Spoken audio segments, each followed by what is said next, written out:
पहले की बात है, निया नाम की एक लड़की ने कोलकाता के GR मेडिकल कॉलेज में एडमिशन लिया। वो कॉलेज के बाहर वाले हॉस्टल में ही रुकी थी। हाय, मैं काजल। तुम न्यू एडमिशन हो ना? हाँ, आज ही आई हूँ। मेरा नाम निया है। नाइस नेम निया। पर सुनो, यहाँ ना ध्यान से रहना, यहाँ बहुत रैगिंग होती है। वो लोग बात कर ही रही थी कि तभी एक लड़की के गाने की आवाज आई। আমি যে তোমার শুধু যে তোমার। ये कौन गा रहा है? कोई हमें शायद डरा रहा है। नहीं, मुझे तो लगता है ये उस लड़की की आवाज है जो यहाँ कुछ साल पहले गायब हो गई थी। उसकी आत्मा। अरे चुप रहो ना। तभी उनके सामने एक सफेद साड़ी पहने लड़की आई। उसके बाल उसके मुंह पर पड़े थे और वो उनकी तरफ बढ़ रही थी। मुझे माफ कर दो, मैंने कुछ नहीं किया। प्लीज दो। तभी उस लड़की ने अपने हाथ उनकी तरफ बढ़ाए और अचानक कई सारे हाथों ने उन्हें पीछे से पकड़ लिया। वो दोनों पूरी, लेकिन तभी हंसने की आवाजें आई तो उन्होंने देखा कि उनके चारों तरफ उनकी सीनियर्स खड़ी हंस रही थी। तुम लोग कितने डरपोक हो। अनीता यार, मजा आ गया। शक्ल देखो इन लोगों की। आप लोगों को शर्म नहीं आती ये सब करते हुए? हम नंगे थोड़ी ना है जो शर्म आएगी। और ये तो कुछ नहीं, अभी तो तुम्हें नाच कर दिखाना है। और क्या फट्टू कहीं की। हम फट्टू हैं और तुम लोगों में बहुत हिम्मत है। ऐसा है तो हॉस्टल के पीछे वाली बिल्डिंग में जाकर दिखाओ। वहां जाने में तुम लोगों की बैंड बज जाएगी। तो चैलेंज कर रही हो हमें? चलो फिर दिखा देते हैं तुम्हें कि तुम्हारे सीनियर्स क्या चीज है। हाँ, आज रात का एडवेंचर वही होगा। निया, वो जगह भूतिया है, मैं वहाँ नहीं आऊंगी। अरे कुछ भूतिया नहीं है, ये सारी अफवाह है। चलो आज तुम दोनों की रैगिंग वही होगी। सभी सीनियर्स ने निया और काजल को पकड़ लिया और हॉस्टल के पीछे लेकर पहुंची। रास्ते में उन्हें बॉयज हॉस्टल का राजन भी मिल गया। तुम लोग क्या करने जा रही हो? अरे कुछ तूफानी करने। आओ तुम भी चलो। हाँ चलो, तुम्हें भी मुजरा दिखाएंगे। वो सब अंदर पहुंचे, मोबाइल की फ्लैशलाइट जलाई और सीनियर्स ने उनसे डांस करने को कहा। प्लीज, मैं ये सब नहीं कर सकती। मुझे बहुत डर लग रहा है। या तो तुम लोग नाचोगी या रात भर यहीं रहोगी। डिसाइड कर लो फटाफट। निया और काजल ने मजबूर होकर नाचना शुरू किया, पर तभी अचानक किसी के चीखने की आवाज आई। शायद कोई जानवर। कोई जानवर नहीं था, वो किसी इंसान की आवाज थी। सबने पीछे मुड़कर देखा तो काजल, निया और पारुल गायब हो चुकी थी। कहाँ गई ये दोनों? भाग गई क्या? अरे पर पारुल भी नहीं है, वो कहाँ गई? पारुल, पारुल। इधर पारुल, निया और काजल अचानक खुद को बिल्डिंग के किसी दूसरे हिस्से में पाती हैं। ये तुम दोनों की वजह से हुआ है। हम कुछ नहीं कर रहे थे। हम अचानक यहाँ कैसे आके, मुझे समझ में नहीं आ रहा। प्लीज मुझे यहाँ से जाना है। चुप रहो तुम दोनों, ये सब तुम्हारे चैलेंज की वजह से हो रहा है। तभी उन्हें चूड़ियों की आवाज सुनाई दी, जैसे कोई लड़की उनकी तरफ चलकर आ रही हो। पर तभी अचानक वो चूड़ियां टूटने लगी। ये आवाज कहाँ से आ रही है? शायद कोई है यहाँ पर। उधर अन्विता, मीनाक्षी, रूबी और राजन पारुल को ढूंढ रहे थे। अचानक उन्हें सामने एक लड़की दिखी जिसके बाल उसके चेहरे पर बिखरे हुए थे। वो कौन है? अरे ये तो पारुल है, हमें डराने की कोशिश कर रही है। अरे ओए पारुल, तू हमें नहीं डरा सकती। बच्चा समझ रखा है क्या? भूतनी की एक्टिंग तो अन्विता ही सबसे अच्छी करती है। वैसे वो दोनों जूनियर्स कहाँ हैं? ये कुछ बोल क्यों नहीं रही है? रुको, मैं जाकर इसे देखती हूँ। कुछ ज्यादा ही नाटक कर रही है।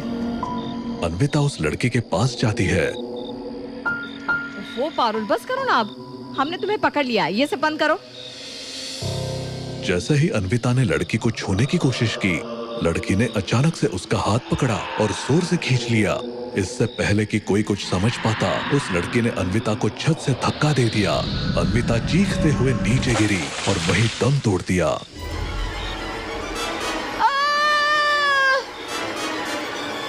अन्विता, अन्विता!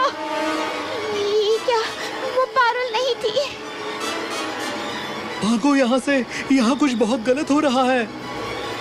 अन्विता की मौत के बाद मीनाक्षी, रूबी और राजन पूरी तरह से घबरा गए थे। उनके सामने अब ये बात साफ हो चुकी थी कि यहाँ कुछ बेहद खौफनाक हो रहा है। वो पूरी तरह से डर गए और तुरंत बाहर भागने की कोशिश करने लगे, लेकिन हर रास्ता जैसे बंद हो गया था। ये क्या हो रहा है? बाहर जाने का रास्ता कहाँ है? हे भगवान, मैं यहाँ क्यों आया? तभी तीनों को निया, काजल और पारुल की चीखें सुनाई देने लगी। आवाजें चारों ओर से आ रही थी, लेकिन वो उन्हें देख नहीं पा रहे थे। ये आवाजें निया और काजल की है। वो भी फंस गई है। निया, काजल, पारुल कहाँ हो तुम लोग? उधर निया, काजल और पारुल भी चीख रही थी, लेकिन उन्हें भी कोई सही रास्ता नहीं मिल रहा था। वो भी फंसी हुई थी और मदद के लिए पुकार रही थी। कोई है? प्लीज हमें यहाँ से निकालो। हम फंसे, कोई हमारी मदद करो। अन्विता कहाँ हो तुम? तभी मीनाक्षी ने देखा कि उसकी परछाई अचानक जमीन से उठकर उसकी ओर बढ़ रही है। ये क्या है? ये मेरी परछाई क्यों? मीनाक्षी, पीछे हट। परछाई ने अचानक उसका गला पकड़ लिया और उसे खींचने लगी। मीनाक्षी चीखने लगी, लेकिन कोई उसकी मदद नहीं कर पा रहा था। उसके मुंह से खून बहने लगा और उसकी आंखें उलट गई। कुछ ही पलों में मीनाक्षी की लाश जमीन पर गिर पड़ी। मीनाक्षी, मीनाक्षी, ये सब क्या हो रहा है? लगता है हम सब मरने वाले हैं। हमें यहाँ से निकलना होगा, जल्दी। तभी अचानक निया, काजल और पारुल उन लोगों के पास पहुंच गए।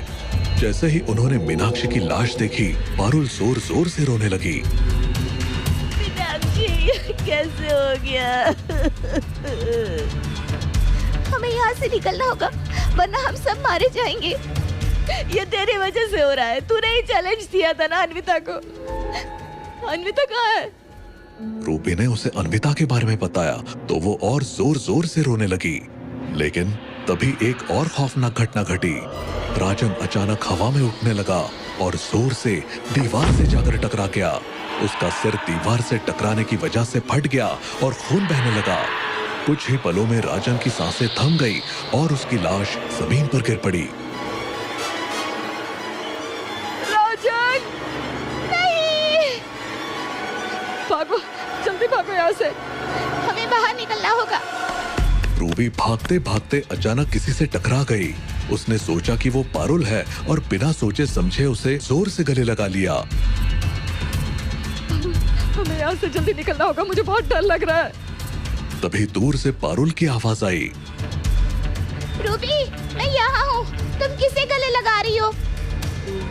रूबी का चेहरा डर से सफेद हो गया। उसने देखा जिसे उसने गले लगाया था वो पारुल नहीं बल्कि एक अजीब सी लड़की थी। उस लड़की के चेहरे पर खून से सने निशान थे और उसकी आंखें खाली थी। इससे पहले कि रूबी कुछ समझ पाती, उस लड़की ने उसकी गर्दन एक झटके में घुमा दी। गर्दन टूटते ही रूबी की चीखें भी बंद हो गई। वो लड़की भयानक तरीके से चिल्लाई। उसकी चीख इतनी खौफनाक थी। चारों तरफ का मौसम बदलने लगा। हवा जोर जोर से चलने लगी और वो लड़की अचानक हवा में घुलकर गायब हो गई। काजल इस दौरान बाहर जाने का रास्ता ढूंढ रही थी। तब अचानक निया की आवाज आई। मुझे रास्ता मिल गया, जल्दी बाहर चलो। काजल और पारुल तेजी से निया की ओर भागी।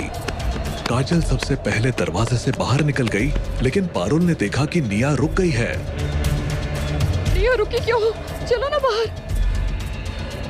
पारुल ने निया का हाथ पकड़कर खींचने की कोशिश की, लेकिन निया का हाथ अचानक मांस के लोथड़े में बदल गया। उसका पूरा शरीर एक डरावनी लाश में बदलने लगा। पारुल की आंखें डर से फटी रह गई। ये क्या हो रहा है? तुम कौन हो? मैं निया ही हूँ। लेकिन वो नहीं जो तुम जानती हो। कुछ साल पहले मैं भी इस मेडिकल कॉलेज में पढ़ती थी। मेरे साथ रैगिंग की गई, बहुत बुरी तरह। मैंने बहुत गुहार लगाई, सबको बताया, लेकिन किसी ने मेरी मदद नहीं की। अंत में मुझे हार माननी पड़ी और मैंने अपनी जान ले ली। पर किसी को ये बात बाहर पता ना चले और कॉलेज की रेपुटेशन खराब ना हो, इस डर से मेरी लाश को इस आधी अधूरी इमारत में दफना दिया गया। सबको लगा मैं गायब हो गई हूँ, लेकिन मैं हमेशा यहीं थी, इन्हीं दीवारों में। पारुल की सांसें रुकने लगी। निया की आंखें अब खून से लाल हो गई थी और उसके चेहरे पर मुस्कान थी। तब से मैं उन सभी को सजा देती हूँ जो यहाँ रैगिंग करते हैं, और अब तुम्हारी बारी है। पारुल ने निया के हाथ से छूटने की कोशिश की, लेकिन उसकी पकड़ बहुत मजबूत थी। इससे पहले कि पारुल कुछ कर पाती, निया ने उसे भी उसी तरह खत्म कर दिया जैसे उसने बाकियों को मारा था। उधर काजल बाहर इंतजार करती रही, पर कोई बाहर नहीं आया। उसे लगा उस भूत ने पारुल और निया को भी मार दिया। वो बदहवास सी अकेले वापस हॉस्टल